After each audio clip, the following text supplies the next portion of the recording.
rumo ao norte, rumo aos Estados Unidos, onde o presidente Donald Trump participa hoje da inauguração de algo que ele denominou como a Alcatraz dos Jacarés, ou Alligator Alcatraz, so great. Um centro de detenção de imigrantes, pessoal, construído em um pântano da Flórida. E para você que está na Flórida, nosso querido Eliseu Caetano, diretamente da costa leste americana, em solo floridiano, vai poder confirmar para a gente do que se trata a tal Alligator Alcatraz, meu caro Eliseu. Fala para a gente.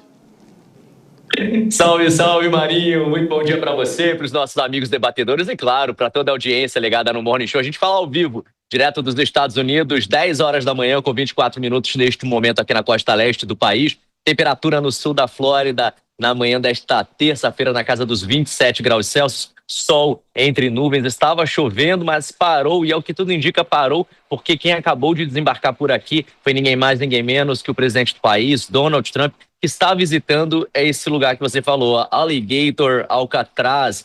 Esse foi o apelido dado por ele, né, para nomear esse centro de detenção para imigrantes que fica localizado numa área remota aqui do estado da Flórida, na região de Everglades. Fica no meio, Marinho, de um pântano subtropical que é bem conhecido por aqui por sua fauna selvagem, que inclui aí jacarés, crocodilos e até mesmo cobras piton. Ele disse que esse vai ser o centro de detenção mais barato dos Estados Unidos, porque não vai precisar de reforço de proteção humana, reforço de policiamento humano, porque a natureza vai fazer a sua parte. Quem nos acompanha por imagens consegue ter uma noção através dos vídeos aéreos que mostram esse local. Fica no meio do nada. É uma floresta com um centro de detenção no meio e cercada por pântanos, jacarés, cobras e crocodilos. Esse centro foi financiado em grande parte pelo Departamento de Segurança Interna do país, o DHS,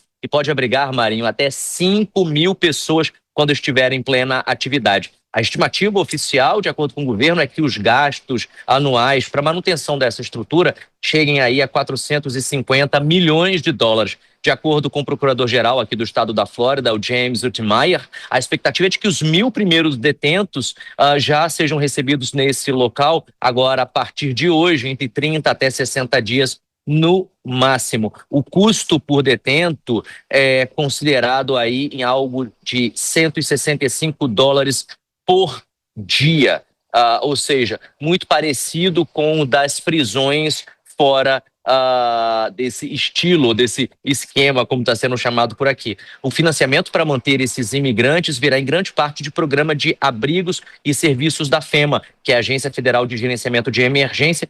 Tradicionalmente, esse recurso é utilizado aí para desastres naturais, mas vai ser utilizado agora por isso. Inclusive, no governo Biden, Marinho, se você bem se recorda, foi até utilizado para reembolsar cidades como Nova York por custos com o acolhimento de imigrantes recém-chegados. E Donald Trump está lá hoje para participar dessa solenidade que vai colocar a pedra fundamental para a construção desse centro de detenção. Ele vai ser utilizado, esse local, esse espaço, para abrigar imigrantes indocumentados com registros criminais. Mas a grande questão por aqui, Marinho, é se apenas imigrantes com recordes criminais vão ser levados para lá, ou se não, se imigrantes de maneira geral também vão poder ser levados para lá. Por exemplo, fui pego dirigindo em alta velocidade, sou indocumentado, vou para essa prisão também?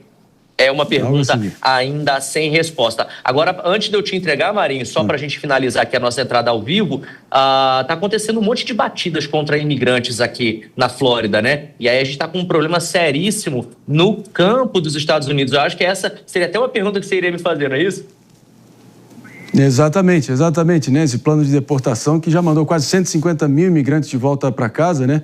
De fato, algumas imagens duras ali foram produzidas, mas a consequência disso, ao que tudo indica, foi a diminuição de 70% da força de trabalho nas colheitas dos Estados Unidos. Muitos grandes produtores ali da agricultura americana, do Big Ag, ou a grande agricultura, vem reclamando, e até o próprio Trump reconheceu em público que deu uma calibrada nesse processo para também não remover trabalhadores ali nos campos que têm se dedicado há tanto tempo aí nos Estados Unidos, não é por aí?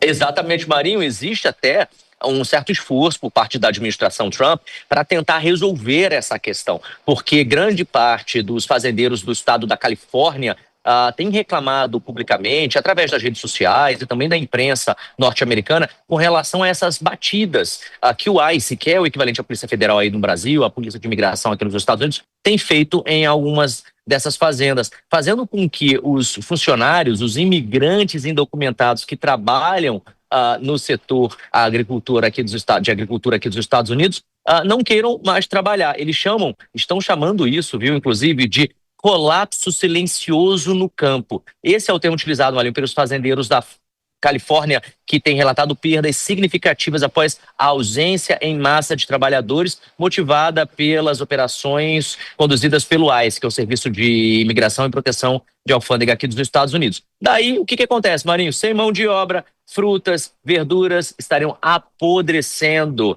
antes mesmo de serem colhidas. No condado de Ventura, por exemplo, uma grande rede de TV aqui dos Estados Unidos, disse que 70% dos trabalhadores rurais deixaram de comparecer ao trabalho nos últimos dias. Aí você imagina, se 70% dos seus funcionários não vão trabalhar, um caos, como você está falando. 70% da sua colheita não é retirada. Então, Donald Trump vem aqui para a Flórida para tentar resolver parte dos problemas relacionados aos imigrantes indocumentados e com registros criminais, mas tem essa batata quente na mão lá na costa oeste do país, que é resolver a questão de imigrantes indocumentados que trabalham na agricultura do país. Vale lembrar que aqui na Flórida também tem produção de agricultura, né, Marinho? Imensa, imensa. A potência que representa a Flórida não está escrita. Mas a gente agradece muito aí. Bom trabalho por aí, Eliseu. Sempre preciso, a gente agradece. Mais uma vez, Donald Trump, já comentei aqui antes dele acabar enveredando ali pelo ramo imobiliário e dando sequência ali ao império imobiliário do próprio pai, ele já disse em algumas entrevistas que ele gostaria, ali na adolescência dele, ter sido um grande cineasta e um diretor de Hollywood. E está claro aqui que ele sempre tenta criar um tom de showmanship por trás de todas essas ações e deixando assim com uma marca muito, enfim, sedutora ali para os apoiadores dele mais conservadores, como a Alcatraz, que é a famosa prisão ali de São Francisco, icônica prisão, só que dos crocodilos, né? E tem muita gente ali em volta que já está... Esse campo de detentos aí ilegais foi criado em 8 dias e é importante a gente tentar entender o impacto que isso pode ter olhando adiante. Jess Peixoto, a Alcatraz dos jacarés, 8 dias duraram, pessoal que tem checado ali o entorno, dizendo que são milhares e milhares ali de crocodilos com bocas abertas e uma enxurrada de mosquitos a todo momento, verdadeiro inferno na Terra. Fugir é basicamente impossível, esse é o fato, e eu acho que isso dele ser cineasta, hoje ele é um cineasta global, né? Ele tem um roteirista na cabeça dele que faz essas situações e que de fato atrai atenção, imprensa e questão para a pauta dele, torna as coisas muito importantes. Agora, um ponto muito interessante no estudo, André, é essa situação dos críticos do Donald Trump no aspecto da imigração por conta dos reflexos em relação ao custo da mão de obra dentro dos Estados Unidos. Então, as redes sociais estão recheadas de ex-apoiadores ou apoiadores do Trump criticando aí as batidas em restaurantes, hotéis, no setor da agricultura também, e que se colocam que não esperavam que isso fosse acontecer, porque a grande massa ali era sobre possíveis criminosos e não sobre o trabalhador, que fazia toda a diferença. Isso faz com que os preços subam. Então, esses fazendeiros, esses donos de redes de hotelaria, esses empresários, eles estão preocupados com o custo da hora e da mão de obra de agora, que não é de um ilegal. Lembrando que teve muita gente que era legal, que era imigrante, que apoiou o Trump porque sabia que se isso acontecesse, o seu custo, o seu valor aumentaria. Então, agora nós estamos vendo essa contrapartida e, recentemente, o próprio Trump deu uma declaração sobre isso e falando sobre a possibilidade de passes temporários.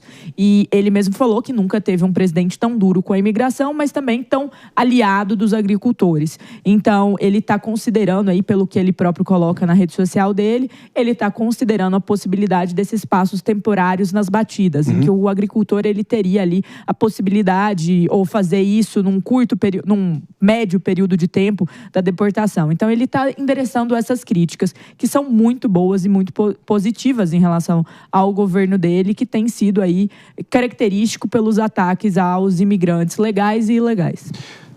80% dos trabalhadores agrícolas nos Estados Unidos são imigrantes, metade desses 80% em condição irregular, e claro que na medida que todos foram arrancados sem muito critério e veto, acabou, enfim, gerando essa ausência com flor e verduras e frutas apodrecendo por todos os lados. Pelo menos o sujeito calibrou, percebeu o erro e vai tentando corrigir a rota. Assim a gente espera, né? 11 horas